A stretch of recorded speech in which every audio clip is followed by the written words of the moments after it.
Hey guys, we are going to learn about narrative, and this is part two, return of the narrative. My throat is horrible, so bear with me here. So you may remember when we watched Scott Pilgrim that we had talked about diegetic and non-diegetic, and this is a slide that explains it a little bit better. You've got diegetic is what we see and hear that comes from inside the world, and non-diegetic is outside the world of the story. One of the two major things that we're going to learn about narrative is the difference between story and plot, and how you can manipulate plot to tell the story. So remember back when in Unit 2 we learned about implicit and explicit? Well, that is what story consists of.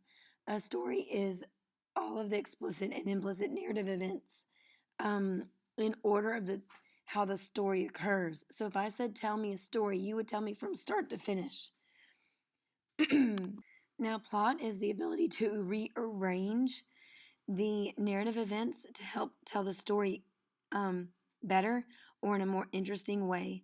So think of movies like Pulp Fiction or Memento, where the storyline is completely out of order, and that is manipulating the plot. So when you're talking about duration, you have two different types. You have story duration and screen duration. So story duration is the length of time the implied story occurs. So movies where years pass in between people, like in Sixth Sense, that would be the storyline duration. Screen duration is the movie's time it is on screen. So, what is the difference?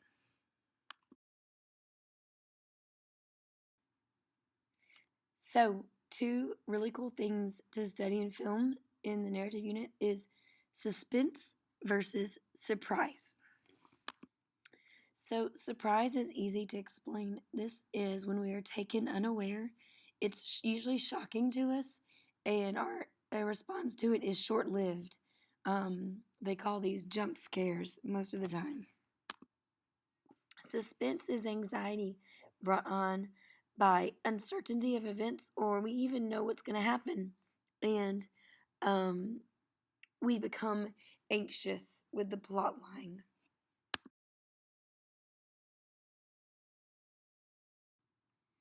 A couple other things to recognize when we're watching film is repetition, and this is the number of times a story element occurs in the narrative plot.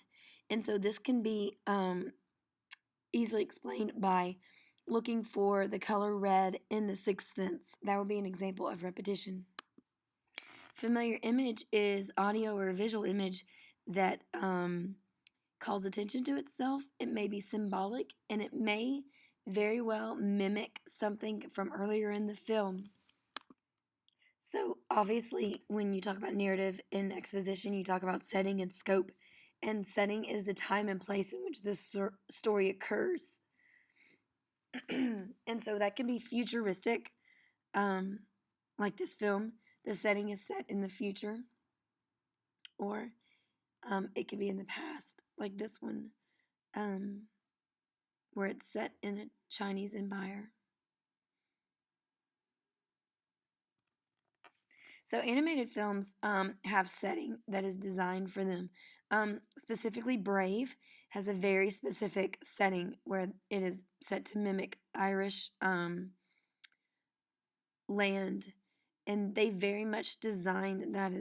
Animated films are a little bit more difficult than people realize. So that is it for narrative. So sorry that my voice sounds like this. I really do. I sound like I'm dying. We have a pocket quiz your next class period over this Edpuzzle video.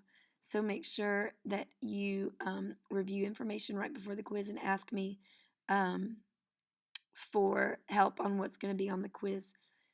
All right, I will see you in class later. Oh, bonus points if you can cure laryngitis and make my voice not sound like this anymore. Okay, bye.